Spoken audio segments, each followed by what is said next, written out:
네, 안녕하세요. 이게 첫 번째 월요일 날 만난다고 그래서 초월회예요?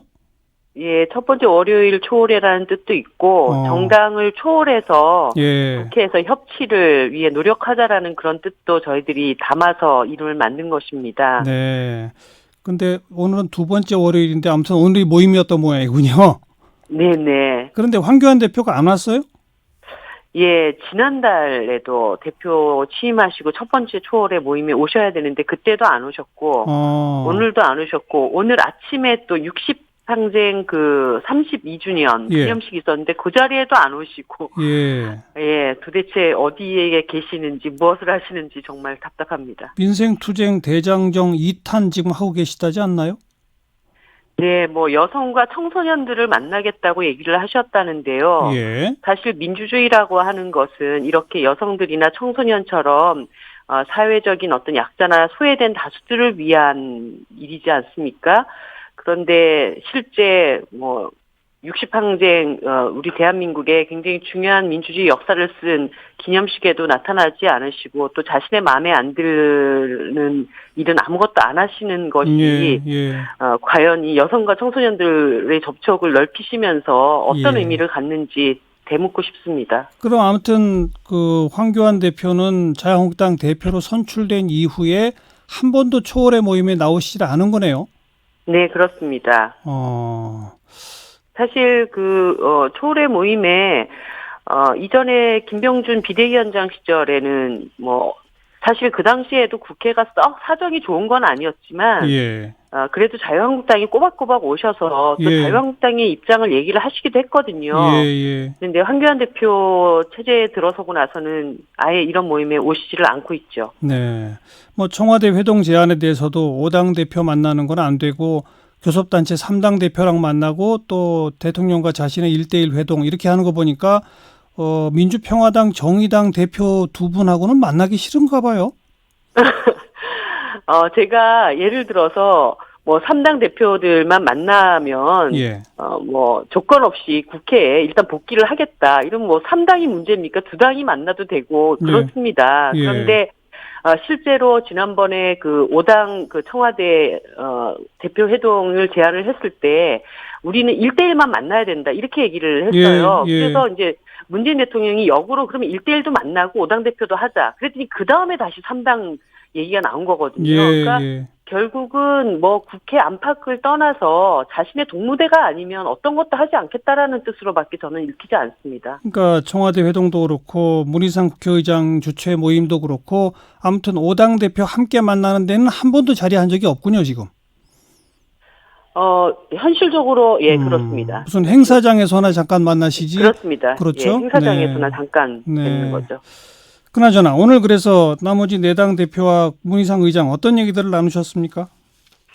일단은 뭐 지금 국회가 2달 넘게 이렇게 파행을 겪고 있고 사실 국민들 앞에 너무 보기도 면목이 없는 데다가 이제 국민들이 더 이상 참다 못해서 국민 소환제를 해서 국회의원들 일하는 국회의원들 다 소환해야 된다라는 여론이 지금 80%까지 넘지 않았습니까? 예, 예. 그래서 사당이 모두 한 목소리로 이제는 국회를 열어야 된다. 지금 국회법상에 6월 달에 임시국회를 꼭 열도록 되어 있습니다. 그런데 예. 자유한국당이 자신은 불법을 저질러도 된다는 저런 특권의식을 계속 이렇게 갖고, 나머지 180여 명의 의원들 일 못하게 가로막고 있는 거를 더 이상 방치할 수는 없다고 봅니다. 그래서, 예.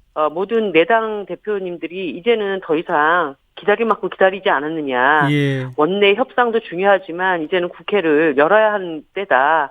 이런 말씀을 하셨고 예. 저도 뭐 집권 정당이 독재를 하는 건 봤어도 야당이 저렇게 야당 독재하는 거는 처음 봤다. 이렇게 한 당이 하기 싫은 일을 나머지 모두가 다 못하게 만드는 이런 일이 계속돼서는 안 된다. 이런 말씀을 전했습니다. 예. 그 말씀은 이제 나머지 4당끼리만이라도 국회를 하자는 말씀인가요? 네, 뭐 제가 알기로는 지금 그 원내대표들께서 협상 마지막 그 노력을 하고 있는 걸로 알고 있는데요. 예. 아무리 살펴봐도 협상의 어떤 결과물이 나오기가 쉽지가 않아 보입니다. 그렇게 된다면 이번 주 안에 어떤 결단을 내리고 국회를 일단 열어놓고 예. 자유한국당이 뭐 들어와서 일을 할지 말지 이렇게 압박하는 방법밖에는 남지 않았다고 봅니다. 네. 그러니까 자유한국당을 빼더라도 일단 그 바른미래당 그 교섭단체가 있으니까 바른미래당과 협의하면 의사 일정을 쭉 꾸려갈 수는 있는 겁니까? 어떻게 되는 겁니까?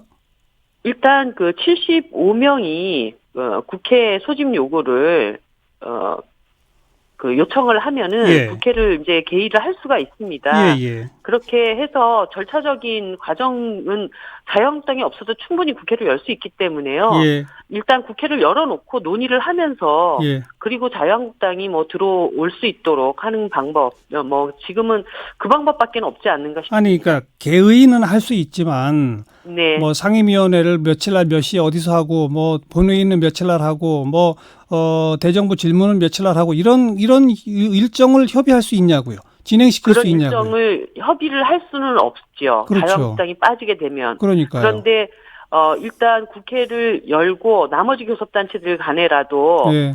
대략적인 일정들을 짜고 예. 자유한국당이 이 일정에 맞춰서 들어올지 말지를 압박을 하는 이런 방법이 그런 방법밖에 남지 않았다라는 말씀입니다. 일단 상임위부터 차근차근 열어갈 수 있다 이런 거로군요. 네네. 네. 지금 그러니까 이정미 대표 보시기에는 물론 집권 여당은 전국 운영에 무한 책임이 있기 때문에 국회 파행 장기화에 집권 여당 책임도 없다고 말할 수는 없으나 주된 책임은 자유한국당이다 이렇게 보시는 건가요? 네, 지금 뭐 국회에 지금 너무나 시급한 일들이 있지 않습니까? 경기가 예. 뭐 하반기 들어서 이제 최저점을 찍고도 회복세가 보이기 어려운 상태에서 지금 미중무역 갈등까지 터진 상황이고요. 예. 이 속에서 뭐 자영업자라든가 중소기업들이라든가 이 직격탄을 다 맞게 됩니다. 불황이 계속되면 약자들에게 가장 어려움이 이제 도래하게 되는 것인데 예. 이것과 관련해서 지금 추경 편성이 지금 논의조차 되고 있지 않습니다. 2달 동안. 예. 그래서 이 추경 논의를 통해서 민생을 회복해야 되는데 길거리에서만 자꾸 저렇게 민생 얘기를 하면서 정작 민생을 살릴 수 있는 방안에 대해서는 국회에서 아무 일도 하시지 않겠다. 예. 뭐 이것의 가장 큰 책임은 자유한국당이라고 봐야 되죠. 방금 언급하신 추경에 대해서도 자유한국당은 총선용 선심성 추경이다라고 규정하던데 어떻게 보세요? 저는 역으로 이렇게 얘기를 하고 싶습니다. 경제가 계속 나빠져야 이 경제 실정을 집권정당에게 물으면서 자유한국당이 다음 총선에서 표를 얻을 수 있다라고 하는 그런 심보가 아니고서는 일단은 지금 이 경제 어려움의 가장 큰 고통을 느끼고 있는 것은 국민들의 삶입니다. 네네. 지금 어떤 정치적 공방보다 중요한 것은 어떻게 추경을 편성을 해서 이 민생 살리기에 함께 머리를 맞댈 것인가가 돼야 되는 것이지 뭐 돈을 더 풀면 어떤 정당에게 유리하고 어떤 정당에게 불리하다. 이런 식의 한가한 이야기를 할 그런 상황은 아니라고 봅니다. 네. 그 문재인 대통령이 이제 북유럽 선방길에 떠나셨지 않습니까? 네. 자유한국당은 이거 현실 도피다. 게다가 민경욱 대변인은 철렵지를 떠났다. 이렇게 표현해서 논란을 사고 있는데 이건 어떻게 보세요? 황교안 대표께서 지금 자당 내에서 지금 막말이 계속 이어지고 있는 상황에 대해서 경고를 했다고 제가 얘기를 들었습니다. 했죠. 그런데 당 대변인은 당의 입이고 당 대표의 입입니다. 예. 그렇다면 당 대변인이 당 대표의 말을 안 듣는 상황이 벌어진 것입니다. 예. 징계를 해야 되죠, 당 대표가. 예. 그러지 않는다면 황교안 대표가 그 자당 의원들에게 한 경고는 거짓말이거나 둘 중에 하나인 상황이라고 저는 봅니다. 예. 그 경고가 거짓말이 아님을 입증하려면 징계를 해라 이 말씀이네요. 당연합니다. 여기까지 듣죠. 당 대표에게 항명하는 당 대변인이 된 꼴입니다. 지금. 네. 여기까지 듣겠습니다. 고맙습니다. 네, 감사합니다. 정의당 이정미 대표였습니다.